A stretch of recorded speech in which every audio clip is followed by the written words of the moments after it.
بسم الله الرحمن الرحيم. الحمد لله رب العالمين، ثم الصلاة والسلام على رسول الله صلى الله عليه وسلم. أما بعد، إخواني في الله، waxaan jeclahay in aan maanta halkan la wadaago ummadda islaamka dhammaanteed clip yar oo ku saabsan bishan barakaysan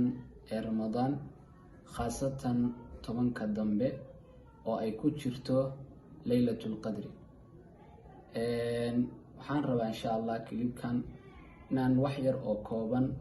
kusoo koobo habeenka Laylatul Qadriga ah, fadaaishiisa, axaadiista kusoo aroortay iyo waxyaalo kale. Bismillaahi raxmaani raxiim. marka koobaad waxaan rabaa inaan ka hadlo horta Laylatul Qadri inay tahay mid Ilaahay subxaanahu wa tacaala uu ku khaas yeelay ummadda Nebi Maxamed. waxaa jirta ummad walba Allah subxaanahu wa tacaala waxa uu siiyaa waxyaalo khusuusiyaad ah. ummadda Nebi Maxamed waxyaalaha ay uga duwan tahay ummadihii hore ee Allah subxaanahu wa tacaala uu ku khaas yeelay ee iyaga uu siiyey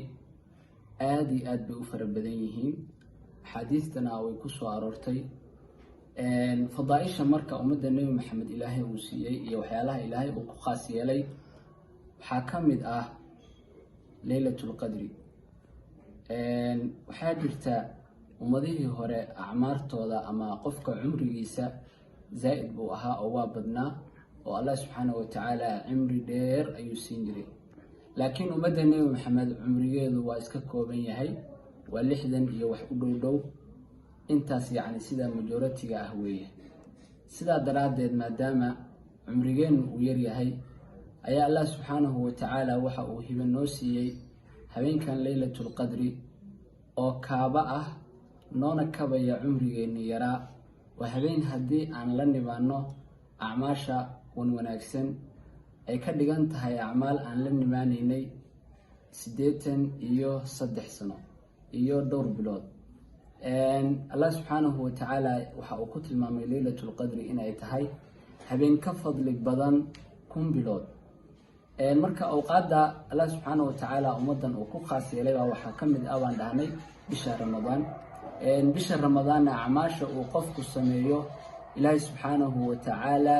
waa u laalaabaya. Allah subxaanahu wa tacaala karamkiisa iyo deeqdiisa waxaa ka mid ah bisha Ramadaan dhexdeeda inuu marka dhex dhigay habeenkan la yiraahdo Laylatul Qadri, khaasatan tobanka dambe ayay ku jirtaa.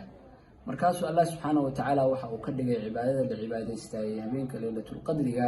inay ka khayr badan tahay 1000 bilood. intaasi waa hordhac yar ah oo yacni ku saabsan sida loogu khaas yeelay Laylatul Qadri inay tahay mid Allah subxaanahu wa tacaala ummadda Nebi Maxamed uu siiyey maadaama cumrigoodu uu kooban yahay. intaa dabadeed, Laylatul Qadri sababta loogu magacaabay waa maxay? Laylatul Qadri sababta loogu magacaabay culimadu waxay sheegaan asbaab fara badan. waxaa ka mid ah waxaa loogu magacaabay bay dhahaan Laylatul Qadri waa habeen weyn oo Allah subxaanahu wa tacaala agtiisa sharaf iyo qiimo ayay ka leedahay. sidaa daraaddeed baa waxaa loo bixiyey Laylatul Qadri. qayb ka mid ah waxay dhahaan Laylatul Qadri waxaa loogu bixiyey sanadaas dhan wixii dhaci lahaa ayaa la qadaraa habeenkaas. marka iyana waa sabab kale oo la yiraahdo waa loogu bixiyey. marka midka ugu muhiimsan haddii aan soo qaadano waxaan oran karnaa Laylatul Qadri waxaa loogu bixiyey Laylatul Qadri waa habeenka ay soo degayso malaa'igta soo degaysana waa malaa'ig u saaxiib ah sharaf. sidoo kale habeenkaas waxaa Allah subxaanahu wa tacaala uu soo dejiyey kitaabkan qur-aanka ah ee sharafta badan. wuxuu Allah subxaanahu wa tacaala uu kitaabka qur-aanka u soo dhiibay malag sharaf badan. sidoo kale Allah subxaanahu wa tacaala waxaa kitaabka qur-aanka uu ku soo dejiyey nebi sharaf badan iyo ummad sharaf badan. marka sharafahaas meelo badan ka yimid darteed ayaa waxaa loogu bixiyey Laylatul Qadri. sidoo kale Laylatul Qadri waxaa loogu bixiyey daacooyinka la sameeyay habeenkaasi waa kuwa aad iyo aad u sharaf badan, aad iyo aadna u weyn. nuqdada saddexaad waxaan rabaa inaan uga hadlo fadligeeda. Laylatul Qadri fadligeeda qur-aanka ayaa ku yimid, axaadiista nabiga sallallahu alayhi wasallam sidoo kale iyana way cadaysay oo way ku timi waxaa kamid ah qur-aanka suuradan la yiraahdo suuratul qadri ayaa Allah subhanahu wa ta'ala uga hadlay marka koobaad marka aan ka hadlayno fadaaisheeda aan soo tirino habeenkan si gaar ah ayaa Allah subhanahu wa ta'ala arintiisa waxa uu ugu soo dejiyay suuradan oo ka hadlaysa suuradaasna waxaa la yiraahdaa suuratul qadri arintaasna waa maxay waxay tusinaysaa sharafta ay leedahay habeenkaasi maadaama suuradan ay ka hadlayso tan labaad habeenkan laylatul qadriga waa habeenkii Allah subhanahu wa ta'ala uu quraanka soo dejiyay sida shahru ramadaan alladhi unzila fihi alquran quraanka waxa laga soo dejiyay lawhul mahfuudka waxaana la keenay samaa dunya inta ka dambeysay rasuulka sallallahu alayhi wasallam 23 sano quraanku uu ku soo degayay munajjam buu ahaa yani ala hasbi waqa'i' habba mataqaana aayadaha quraanka ay waxyaalaha jira ay la soo degayeen ahkaamta laakiin quraanku oo duuduuban lawhul mahfuudka ayaa laga keenay samaa dunya baana la keenay marka waa quraanka ayaa la soo dejiyay tan saddexaad waxa weeye laylatul qadri Allah subhanahu wa ta'ala arrinkeeda ayuu weyneeyay oo Allah subhanahu wa ta'ala markuu qiyaamada ka hadlayo oo kale ma adraaka mal qari'a wama adraaka mal haqa ayuu dhahay sidoo kale laylatul qadri markuu ka hadlayo wama adraaka ma laylatul qadri buu dhahay yani maxaa ku ogeysay laylatul qadri waxa ay tahay arrinteeda yani waa arrin gaara waa habeen aad iyo aad u weyn noqdada afraadi laylatul qadriga fadaaisheeda waxa kamid ah laylatul qadri in ay tahay habeenka khayr badan kun bilood markii la xisaabiyo waxay noqonaysaa 83 sano iyo bilo markii cibaadada la cibaadaystay habeenkaasi waxay u dhigan tahay qof intaa oo sano soo cibaadaysanayay oo habeen aad iyo aad u fadli badan waxaa kamid ah midda shanaad ee laylatul qadri waa habeenka malaa'iktu soo degto malaa'ikta ayaa soo degaysa soo degitaanka malaa'iktu ay soo degaysaana malaa'iktu waxay la soo degaysaa khayr barako iyo naxariis sidoo kale laylatul qadri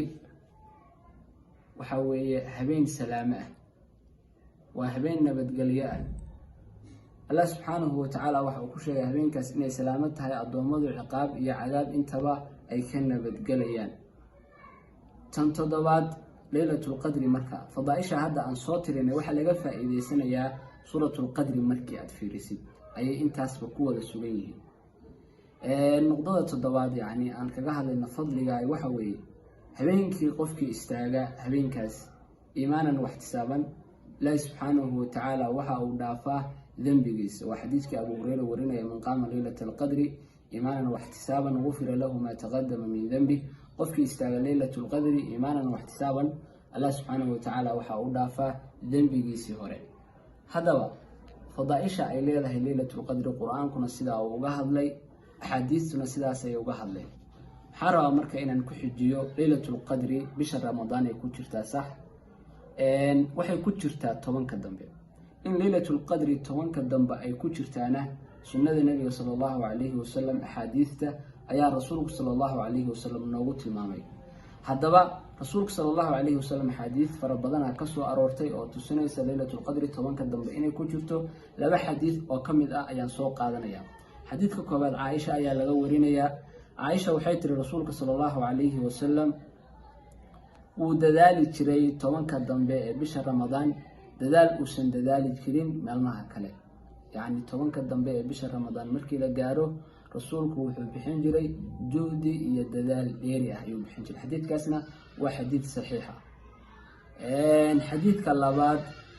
waa xadiidka Aisha ee laftigiisu ay warinayso waxay tiri rasuulku sallallahu alayhi wasallam marka uu soo galo 10ka dambe ee bisha ramadaan shadda al-mi'zar yani hoosguntigu adkeysan jiray wuxuu u soo dadaali jiray habeenkaas sidoo uga faa'iideysan lahaa sidoo kale axyaa layla habeenka waa nooleyn jiray cibaadada anwaacdeeda iyo nooc kasto ay tahay ayuu rasuulku sallallahu alayhi wasallam ku nooleyn jiray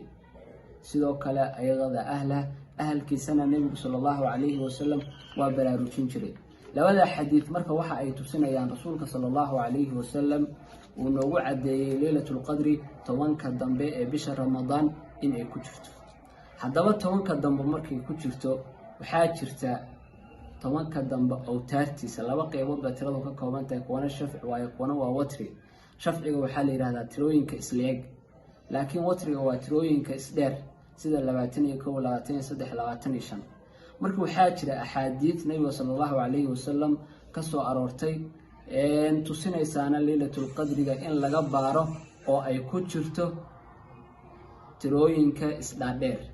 waayahay axaadiistaas marka maxaa ka mid ah? dhowr xadiidaan soo qaadanaynaa. xadiidka koowaad waxaa weeye rasuulka sallallahu calayhi wasallam waxa uu dhahay saxaabiga abi saciid al-khudri xadiidka uu warinayo, wuxuu dhahay nabiga sallallahu calayhi wasallam ayaa noo khudbeeyey. markii nabiga sallallahu calayhi wasallam uu noo khudbeeyey buu wuxuu dhahay waxaan arkay laylatul qadri, hase ahaatee waa la hilmaamsiiyey ama waan hilmaamay habeenka ay ahayd. waxaad samaysaan laylatul qadri waxaad ka baartaan tobanka dambe ee bisha ramadaan. xadiidka oo cibaado binu saamit uu warinaya asna waxa uu yahay rasuulka sallallahu calayhi wasallam baa soo baxay buu dhahay si uu rasuulku sallallahu calayhi wasallam uu nooga waramo. marka horta xadiidkaas hore wuxuu tusinayaa laylatul qadri in laga baaro tirooyinka awtaarta ah. waayahay marka axaadiid waxaa jirta gaar ah oo ku soo arooray laylatul qadriga habeenadii awtaarta ah habeena kasii mid ah sida habeenka 29aad, 27aad, 25aad. xadiidka aan soo qaadanaya waxa uu yahay xadiidka cibaado bin saamit. wuxuu dhahay cibaada rasuulka sallallahu calayhi wasallam ayaa soo baxay, wuxuu rasuulku u soo baxay in uu nooga waramo laylatul qadr. deedna markuu rasuulku sidaa uu usoo baxay waxaa dhacay muran. laba nin oo muslimiinta ka mid ah ayaa murmay. markuu dee muran yimaado meesha shaytaan baa yimid. nabigu sallallahu calayhi wasallam wuxuu dhahay waxaan usoo baxay inaan idinkaga waramo laylatul qadri, hase ahaatee waxaa murmay oo dooday hebel iyo hebel, sidaa daraaddeed waa la kor yeelay. waxaana laga yaabaa arrintaas koryeelidda la kor yeelay ee la idiin sheegin in uu khayrku idinkugu jiree waxaad ka baartaan 9, 7 iyo 5. waa habeenada 29, 27, 25. marka xadiidkaasi waxaa si gaar loogu tilmaamay laylatul qadri inay ku jirto awtaarta, khaasatan 29, 27 iyo 25. asna intaasaan uga gudbaya. waxaa jira axaadiid kale oo nabiga sallallahu calayhi wasallam ka sugan oo tusinaysa laylatul qadriga in laga baaro 7 dambe, 10 dambe, khaasatan 7 dambe. axaadiistaas marka maxaa ka mid ah? axaadiista waxaa ka mid ah xadiid baan soo qaadanayaa. xadiidka ibnu cumar uu warinayo wuxuu dhahay rag saxaabada rasuulka ka mida sallallahu calayhi wasallam ayaa waxaa la tusiyey oo manaam lagu tusay laylatul qadri. waxaana loogu tusay laylatul qadri in ay ku jirto 7 dambe. markaasaa rasuulku sallallahu calayhi wasallam waxa uu ku dhahay waxaan u jeedaa ru'yooyinkiinii iyo manaamkiinii laydinku tusay laylatul qadri 7 dambe inay ku jirto inay iswaafaqday oo dad fara badan oo yacni riyooday ayaa mid walba waxa uu sheegay waxaana lagu tusay inay 7 dambe ku jirto. marka nabigu wuxuu dhahay waxaan ogaaday inay iswaafaqday ru'yooyinkiinii waxaad samaysaan qofkii isagu dadaalaya laylatul qadrina ku dadaalaya ha ku dadaalo 7 dambe ha ku dadaalo.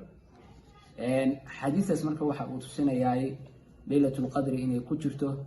7 dambe, 10 dambe, 7 dambe. waayahay waxaa jira sidoo kale xadiid tusinaya laylatul qadri inay ku jirto habeenka 23aad. haddaba xadiidkaasi waa xadiidka cabdullaahi bin unays. rasuulka sallallahu calayhi wasallam baa wuxuu dhahay laylatul qadri ayaan arkay, deedna waa la ihilmaamsiiyey, hase ahaatee subaxeedaas waxaan waa bariistay anigoo ku sujuudayo dhoobo iyo biyo. markii sidaas nabigu sallallahu calayhi wasallam uu dhahay waana la roobeeyey oo roob baa da-ay, waana habeenkii 23aad. rasuulku sallallahu calayhi wasallam waana tujiyey, salaadii baa laga baxay. salaada markii laga baxay waxaan arkaynay nebiga wadigiisa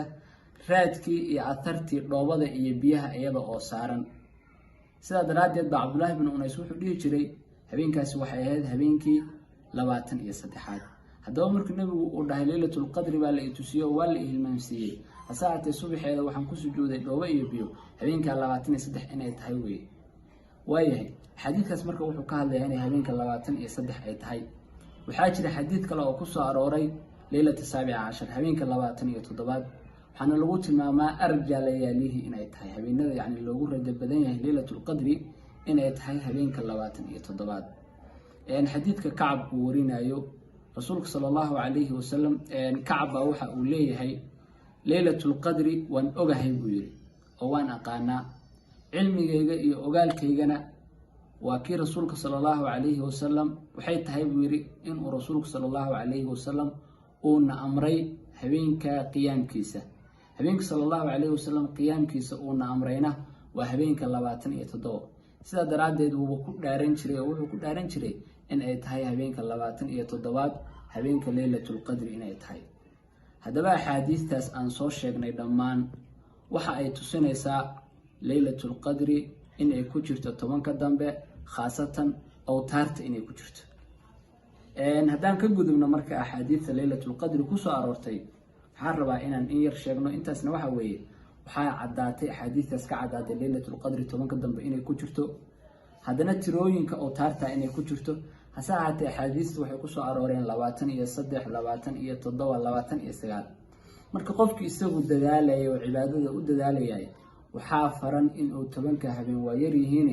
inuu 10kaasba ku dadaalo khaasatan kuwa awtaarta ah inuu ku dadaalo ayaa laga rabaa waayahay maxaa sameeynaa marka leylatul qadri haddii ay 10kan dambe ku jirto annaga maxaa nala haboon maxaa fiican in aan sameyno haddaba waxaa annaga nagu haboon oo ay tahay inaan sameynay dadaal in la helo inaan ku dadaalno leylatul qadriga inaan ku dadaalno sidii aan u waafaqi lahayn inaan ku dadaalno 10kan bari inaan ku dadaalno haddaba leylatul qadri markii lagu dadaalayo waxaa lagu dadaalayaa anwaacul cibaadada anwaacdeeda oo dhan waxaa ka mid ah inaan farabadino qiraa'atul quraanka akhrintiisa inaan farabadino sidoo kale salaadii habeenkii la tukanayay inaan sameyno dadka oo hurda waxyaalaha la isku dheeraado fadliga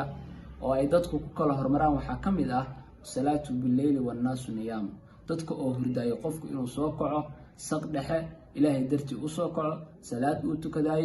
aad iyo aad u fadli badanta marka habeenkan waxyaalaha lagu camiraya waxaa ka mid ah salaatu leylki in la yimaado sidoo kale waxaa ka mid ah in qaraabada la xiriiriyo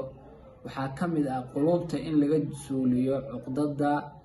oo maaragtay qof wax aad u haysid inaad qalbigaaga ka nadiifisid aad iska cafisid waxaa kaloo ka mid ah inaad ka fogaatid khisaamka waxa loo yaqaano dooda inaad ka fogaatid sidoo kale sadaqaadka inaad badisid sadaqada adigoo laga rabo bishan ramadaan khaas inaad u badisid hadana 10ka dambe in aad badisid sadaqada sidoo kale waxaa ka mid ah ducada in Allah subhanahu wa ta'ala abariyo ducaduna waa maxay adducaa huwa al-ibada waxyaalaha ugu wanaagsan ee la rabaayo qofku in uu badiyayo habeenkaasi waa ducada in uu ku dadaalo ayaa la doonayaa oo Allah subhanahu wa ta'ala uu weydiisto dunuubtiisa inuu u cafiyo uu ka dhaafo ummadda ahlul islaamka inuu cizeeyo inuu sharfo inuu karaameeyo waxyaalahaas oo dhan ayaa laga rabaa waliba ducadii rasuulka sallallahu alayhi wasallam oo nabaray inaan ku dadaalno oo ahayd Allahumma innaka afuun tuhibbul afwa fa'fu anni taasna waxaa tusinaya xadiidka nabiga sallallahu alayhi wasallam Aisha waxay tiri nabi Allah haddii aan waafaqo habeenka leylatul qadriga maxaan sameynayaa sidaas ay tiri markaasuu rasuulku sallallahu alayhi wasallam waxa uu ku dhahay Aisha waxaad dhahdaa Allahumma innaka afuun tuhibbul afwa fa'fu anni ducadaas aad u muhiim tahay haddaba qofku leylatul qadri muxuu oranayaa ducooyin buu dhahayaa ducada ugu muhiimsanna waa ducadan rasuulka sallallahu alayhi wasallam laga wariyay inta dabadeed waxaan rabaa maadaama aan rabo inaan soo koobo si yani kooban calaamad bay leedahay leylatul qadri yani calaamooyin lagu garto marka calaamaha lagu gartay laba qaybood bay noqdaan kuwana waa kuwa laaxiq oo habeenka laftigiisa ayay ka dhex muuqanayaan oo laga garanayaa kuwana waxaa la yiraahdaa يعني كوا هبين كاس دحديسا laga dhex garan kuwana subaxii baa la garan hadaba calaamadaha marka muqaarinka ah oo habeenka la xiriiray la garanayay waxa weeye al-idaa'atu fi an-nur habeenka iftiinkiisa saa'id ah waliba calaamadan iftiinka ahi ma dareemi karo qofka meel magaalo jooga leer leh iftiin leh laakiin qofkii meel baadiye joogay habeenkaas inuu habeenada ka duwan yahay uu garanaya wuxuuna ku garanayaa iftiinka siyaadada ah qofkaas dareemi kara waxa kamid ah calaamadaha lagu garanayo habeenkaas oo isla habeenkaas laga dhex arkayay tumaniinada yani deganaan ayaa qofka qalbigiisa ku dhacaysa inshiraax sadri laabtiisa ayaa waasac noqonaysa qofka muuminka ah wuxuu dareemayaa qalbigiisa iyo laabtiisa uu ka helayaa raaxo iyo deganaan habeenkaas wuxuu heli jiray habeenadii kale oo deganaan mid ka dheeri ah ayuu habeenkaas helaya taasna waa calaamadaha muqaarinka ah ee habeenka la socda calaamada kale saddexaad waxa weeye habeenkaasi dabayluhu waa degan yihiin yani sharqan saa'id ah oo dabeelooyinka caasifta ama cawaasifta la yiraahday ma jiraan oo habeenkaasi waa habeen degan jawiguna waa jawi munaasab ah oo ku haboon waxyaalaha calaamadaha waxa kamid ah habeenkaas qofku waxa uu helayaa lado cibaadada uu sameynayay wuxuu ka helayaa ama qiyaamul leylka uu habeenkaas sameynayay macaan dheeri ah ayuu ka helayaa aad iyo aad ayuu u macaansanayaa marka calaamadahaasi waa calaamadaha habeenka la socda waxaa jira calaamado laaxiq la yiraahdo oo yani subaxiiba la garan oo la dareemi calaamadahaas laaxiqa ah waxa kamid ah qoraxda soo dhalanaysa subaxa habeenka leelatul qadriga subaxiisa ayadoo oo qoraxdu aad iyo aad ay u iftiimayso wax shucaacana aysan lahayn waa saafi maalmaha kale yani way ka duwan tahay sidii awal ay ahaan jirtay taasna axaadiis ayaa ku soo aroortay marka inta dabadeed ikhwaani waxa anaga dhammaan faran inaan ku dadaalno bisha Ramadaan 10ka dambe inaan ku dadaalno leelatul qadri inaan ku dadaalno qofka muuminka ah waxa la rabaa agtiisa in ay awqaada Allah subhanahu wa ta'ala uu kala fadlay inuu kala barto baa la rabaa waxa la rabaa leelatul qadri inay ku xisaabsan tahay cibaadadeeda quraan akhriskeeda khaasatan 10ka dambe gabigiisaba inay cibaadaysto laga rabaa sida u waafaqdid leelatul qadri marka intaas ayaan rabaa inaan horta ku soo koobo waxa iga yara dardaarana qofka muuminka ah meel walba uu joogay amar baa saaran amarkaasna waxa weeye wanaaga farista iyo xumaan reebista ummadda nabi maxamed Allah subhanahu wa ta'ala waxa uu ku fadilay oo ummadihi kale kaga karaameeyay wa ta'muruna bil ma'ruf wa tanhawna 'anil munkar ayadi suratu al-imran ku jirtay kuntum khayra ummatin ukhrijat lin-nasi ta'muruna bil ma'ruf wa tanhawna 'anil munkar ummadihi hore ayagu maxaan uga duwaneen ummadihi hore ayagu iimaan way lahaayeen yani iimaanka way la iimaan jireen hasa ahaatee waxa ka maqnaa booskaasna waa boos aad iyo aad u wanaagsan diinta boos weyn ku leeyahay ummadan maalinkii laga waayo cid wax amarta ama wanaaga amarta maantana reebta oo maalinka ay khasaarayso ikhwaani aan ka shaqeyno inaan khayr ka faafino xumaanta aan reebno anigana waa jeclaan lahaa inaan maaragtay muxaadaro weyn soo jeediyo asaati maadaama mobile yar aan isticmaalayo oo aan maaragtay ardadan darsi hadda u mariyo aan ugu talagalay xoogaa aan chance u waayay inaan xoogaa yani leelatul qadri habeenka ay ku jirto iyo sida ay tahay aan uga hadalno mawciidadan insha Allah intaasaan rabaa inaan ku soo koobo waxaan idin dardaarmayaa wasiyada Allah subhanahu wa ta'ala oo u dardaarmay awwaliin iyo aakhiriin taasna waa tawada Allah subhanahu wa ta'ala meel walba aan joognana ka rabo hadaa kali tahay iyo hadii aad gaar tahay insha Allah waxaan rajeynayaa wixii aan khalday shaytaan xaqiisa ay ka ahaadeen wixii aan saxanay xaqiisa ay ka ahaadeen aan dadaalno. Assalaamu calaykum wa rahmatullaahi wa barakaatuh.